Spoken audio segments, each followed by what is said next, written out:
We'll talk about that actually. That's really interesting. How you doing, Roland? Hi, how are you? He just told me that you shot in Phuket. I didn't even realize that. Well, you know, yeah, I visited Thailand and I saw this amazing rock formation they have, which actually mainly islands, but they have some mangroves, and I said this is the perfect setting for our Lost Valley for the wide shots.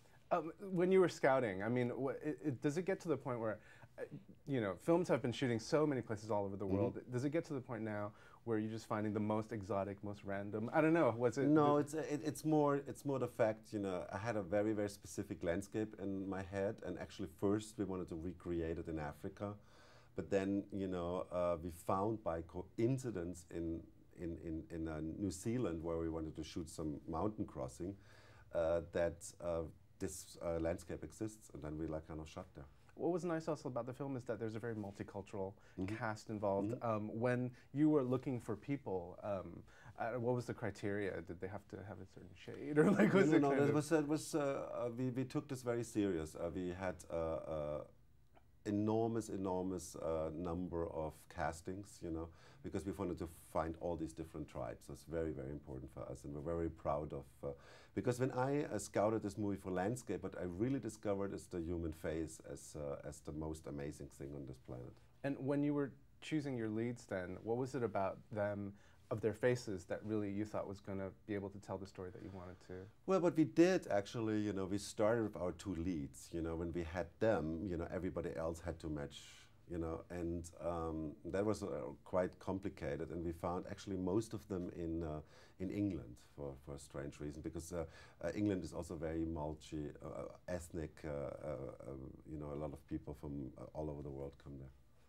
To find, I mean, working with these two young actors, what were they like on the set? I mean, Stephen doesn't have that much experience in cinema, and then Camille, we've seen her in a lot of stuff, but she, you know, so to have these two young faces, like. Well, it's like, look, when you decide to cast somebody, most of the time you have tested them. You know, you have they all had to do, you know, I don't know how many, you know. But then you like kind of feel a little bit, you know, like the father of them. You know, you like kind of want to feel them safe, you know, and comfortable. And I think it's a lot how comfortable they feel to kind of bring out certain, you know, like performances. And I always like run a very comfortable set. You know, you can ask them, and they were like actually surprised at such a big movie. You know, and it's always like have such a calm voice. Did they come through for you in ways that you didn't? Oh yeah, and they both came through for me, because they're actually quite difficult parts, you know. And Stephen is nearly in every, you know, scene of the movie, you know, and he has to be a boy first, you know, who then grows into a man. To shoot in so many different countries, were there any particular places that were more difficult than other ones, and ones that you were more surprised? Maybe you expected certain things, and then when. Well, I actually expected it to be a walk in the park, because I always like think that's how it should be, that everybody is cooperating, and nobody was cooperating, especially not the weather gods. You know, we had huge weather problem. Not only in Namibia, not only in New Zealand with the snow. We had rain in Cape Town, and then fog in Namibia. It was amazing, and I'm always like saying I think what. You know, it made us stronger as a film crew, because we had to face all these, you know, like kind of difficulties together.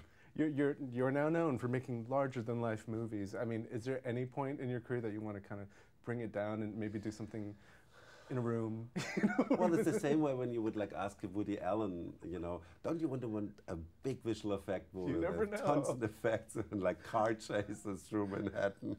And what is it about these films that really draw you to it? What is, you know, I just imagine a movie, you know, just get so into a story and into a world that I have to do it. And whenever I kind of discover a new movie I want to do, I have like sleepless nights, because I'm kind of saying, I mean, I'm so excited to do it.